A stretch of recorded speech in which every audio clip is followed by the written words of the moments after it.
ይህ የኢትዮ ግዕዝ የሆሮስኮፕ ቻናል ነው። የሊዮ የሚያዝያ 2018 የሆሮስኮፕ ትንታኔ፣ የከፍታ ማማ ላይ የመውጫ ወቅትና የታላቁ ዩራነስ አብዮታዊ ሽግግር።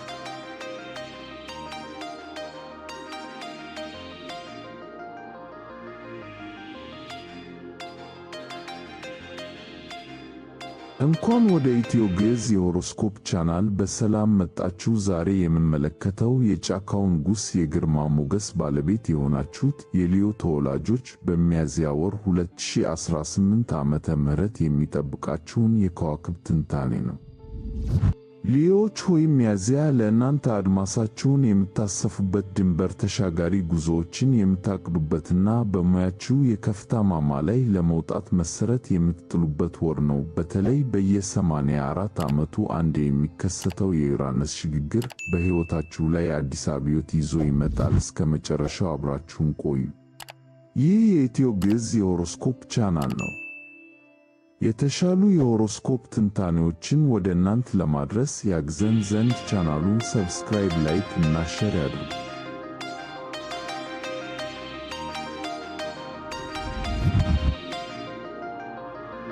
የሊዮ የሚያዝያ 2018 ጠቅላላ ትንበያ።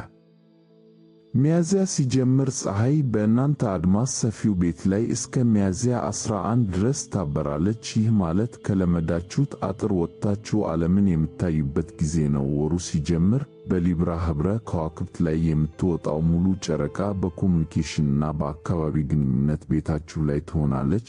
ለረጅም ጊዜ ሲጠበቅ የነበረ መልስ ወይም ውል በዚህ ቀን ሊጠናቀቅ ይችላል። በሐሳባችሁ ላይ ትልቅ መገለጥ የሚመጣበት ቀን ነው። ነገር ግን ተጠንቀቁ። ጁፒተር ከጨረቃ ጋር በምትፈጥረው ግጭት ምክንያት መረጃዎችን ሳታረጋግጡ በችኮላ ውሳኔ እንዳትሰጡ።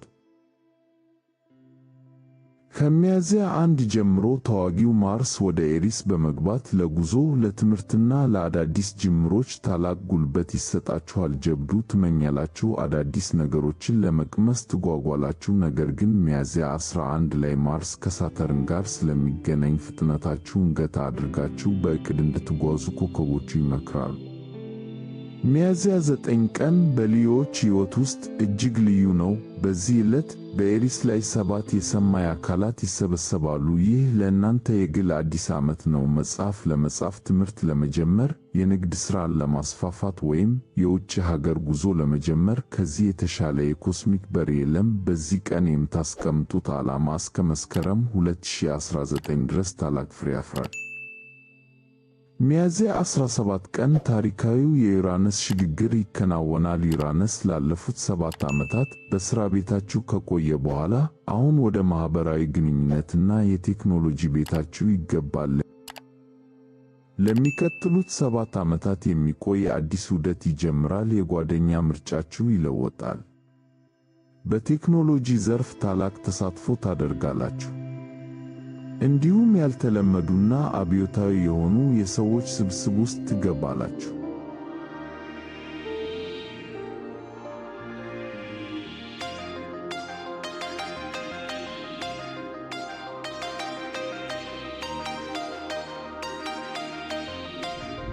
የሊዮ የሚያዝያ 2018 የፍቅር ትንበያ። ሊዮዎች ሆይ በፍቅር ሕይወታችሁ ሚያዝያ የኃይል ጥምረት የምትፈጥሩበት ወር ነው። የፍቅር ፕላኔት ቬነስ እስከ ሚያዝያ 16 ድረስ በሥራና በዝና ቤታችሁ ላይ ስለምትቆይ ፍቅርን ከሥራ አካባቢ ወይም ከፍተኛ ደረጃ ካላቸው ሰዎች ጋር ልታገኙ ትችላላችሁ። ሚያዝያ 3 ቀን በግንኙነታችሁ ላይ የመቆጣጠር ወይም የመጠራጠር ስሜት ሊነግስ ይችላል። ድብቅ የነበሩ ጉዳዮች ሊወጡ ይችላሉ። ይህንን ጊዜ በግልጽ ውይይት ማለፍ ግንኙነታችሁን ያጠነክረዋል። ሚያዝያ 15 ቀን በሚፈጠር የፕላኔቶች ግንኙነት በፍቅር ሕይወታችሁ ላይ ድንገተኛ መገለጥ ይመጣል። ካልጠበቃችሁት ሰው ጋር ድንገተኛ መሳሳብ ሊፈጠር ይችላል። ወሩ ሊጠናቀቅ ጥቂት ቀናት ሲቀሩ ቪነስ ወደ ማኅበራዊ ቤታችሁ ትገባለች። በዚህ ጊዜ ፍቅር ይበልጥ ቀላልና አስደሳች ይሆናል። ከጓደኞች ጋር መዝናናት፣ በቡድን ውስጥ መሳተፍና አዳዲስ ሰዎችን መተዋወቅ የፍቅር ዕድላችሁን ይጨምራል። ሚያዝያ 20 ላይ የሚፈጠረው የከዋክብት ጥምረት ደግሞ ግንኙነታችሁ ወደ ጥልቅ ቁርኝት እንዲያድግ ይረዳል። ይህ የኢትዮ ግዕዝ የሆሮስኮፕ ቻናል ነው። የተሻሉ የሆሮስኮፕ ትንታኔዎችን ወደ እናንተ ለማድረስ ያግዘን ዘንድ ቻናሉን ሰብስክራይብ፣ ላይክ እና ሼር ያድርጉ።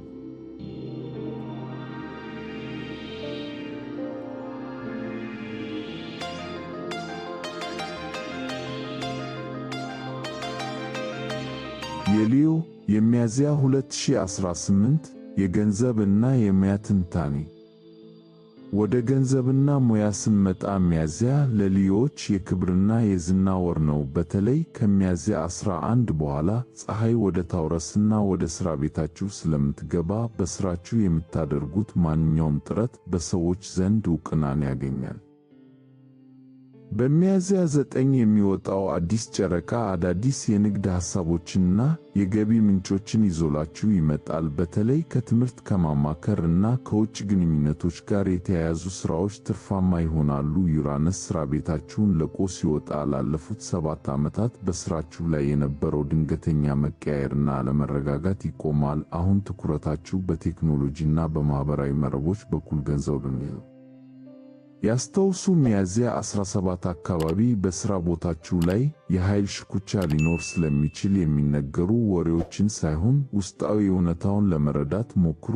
የእናንተ ብቃትና ታታሪነት በመጨረሻ ሁሉንም ያሸንፋል።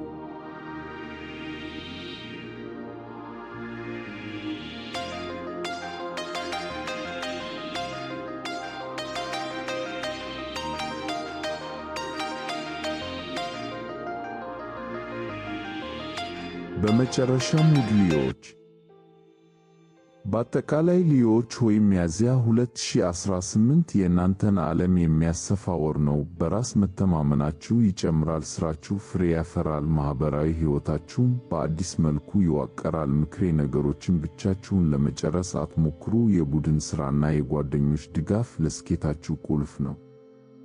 ይህ የኢትዮ ግዕዝ የሆሮስኮፕ ቻናል ነው። ስለተከታተላችሁን እናመሰግናለን። ይህ ትንታኔ ጠቃሚ ሆኖ ካገኛችሁት ላይክ በማድረግና ለአንበሳ ወዳጆቻችሁ በማጋራት አብሮነታችሁን ግለጹልን። በሚቀጥለው ወር እስከምንገናኝ ሰላም ቆዩ።